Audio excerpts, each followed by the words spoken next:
Welcome back to my Sonamona channel থেকে সকল ভক্তদেরকে প্রণাম জানাই।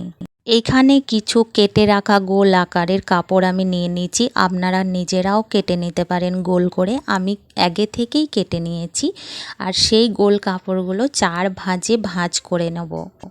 একটা হাতে ভিডিও করছি আর একটা হাতে আপনাদেরকে দেখানোর চেষ্টা করছি। তো দেখতেই পারছেন যে আমি 4 ভাগে ভাগ করে নিয়ে কীভাবে ছুঁচে করে সেলাই করে নিয়েছি, সেইভাবে এই পুরো কাটা কাপড়গুলো সেলাই করে নিতে হবে।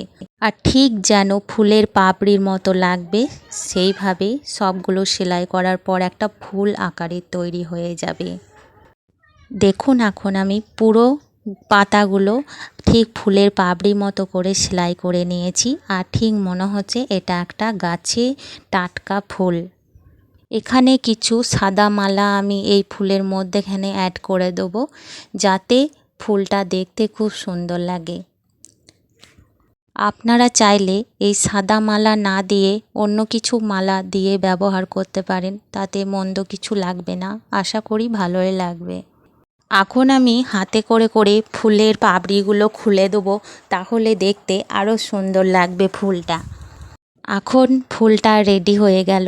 এবার আমি গোপালের জামাতে বসিয়ে দেবো। আর জামাটা সবুজ রঙের করেছি, যাতে ফুলটা দিলে বেশ মানায়। বুকের কাছে সেট করে দেবো।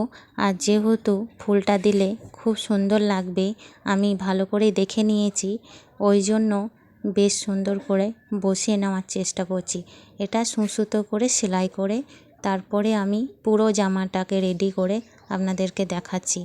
তো কেমন লাগছে বন্ধুরা, আমাকে কমেন্ট বক্সে জানাবেন, ভালো না ভালো নয়। আপনারা বাড়িতে চাইলে এইভাবে ছোট ছোট গোপালের জামা বাড়িতে বানিয়েই নিতে পারেন। আর গোপালের তো একটা দুটো জামা লাগে তা নয়, অনেক অনেক জামা লাগে। যেমনভাবে সাজাবেন সেইভাবে সাজবে গোপাল। বাঙালির ঘরে ঘরে একটা করে গোপাল সোনা এখন রয়েছে, তাই ছোট ছোট জামা বানাতে মন দিয়ে খুব ভালো লাগে। তাই নানা রকম সাজে সাজিয়ে তুলি। মনে হয় আমার সোনাকে খুব ভালো লাগে, আপনাদেরও ভালো লাগবে। তো এখানেই শেষ করলাম, পরবর্তী ভিডিও নিয়ে আবার আসছি। ততক্ষণ ভালো থাকবেন, সুস্থ থাকবেন, টাটা বাই।